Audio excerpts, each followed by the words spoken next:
ও বেটা তুই না গিতারে বসুন আমি তো এসব তোমার কাছে যেত আমার কাছে গিতা তোর আইসাম তোমার দরকারে ও তোমার জন্য দেশ হয়ে যাবে এটা উনি তো আমারও মাথায় ঘুরার কথা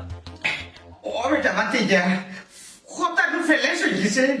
হ্যাঁ রমজান তুই না গিতা দেবেন তোর কিনা দরকারি না বাবা আমার খান বাদে হইবে ওই যে তুমি এই চাষাবাদি যে ব্যবসাত লাগি গেলে ও ব্যবসাত লাগিয়া নাই কত বেটা ইন্দে কুরবানি নষ্ট করে সুন্দর টেকা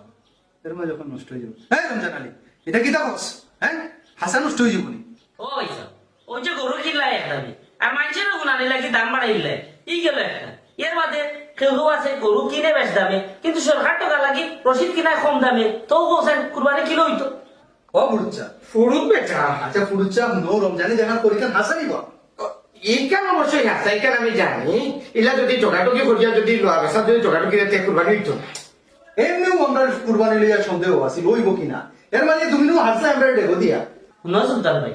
বড় কষ্ট করে নেওয়া কুরবানি দিলে আল্লাহ কবুল করতাম 2,000 টাকা লাগি কুরবানিটা নষ্ট করিও না চাইলে না নিবা আফতার ই কুরবানি আর হইতো না শিওর কিউ এই রমজান আলী ও দেখো সাই কিতা কথা আইলো গেল গিয়া আচ্ছা ভাই যা ভালো গেত কইয়ার বাতি যা আপনার পেলে দিকেন তো জায়গা থাকুন দূর গিয়া পেলেন মারাই দেয় এমনিও মানুষের সুদর টাকা কুরবানি সুদর টাকা কুরবানি কবুল হইব কিনা সন্দেহ আছে এর মানে তুমি লাগাইছো টাকাটুকি আমার বাপের লোকে যাও এখান থেকে ওইটা একটু যাইয়া দিয়ে দিই হয়তো তো বুঝছি না তোমার এই টাটি বাল্টি ওইটাম সেইটাম তোমার যে প্লেন বাতি আচ্ছা যাও বাবা, যাও এখানে তোমার বাপু কইয়া না যাও সেন্সা দিয়ে দিই তো কুমাবে ফুট কুমামা ঠগর গরুর ঠগ কোনা আইসে আমার লোকে টোকাটুকি করা আমি নো হাসলাম আমার বাপের ঠকে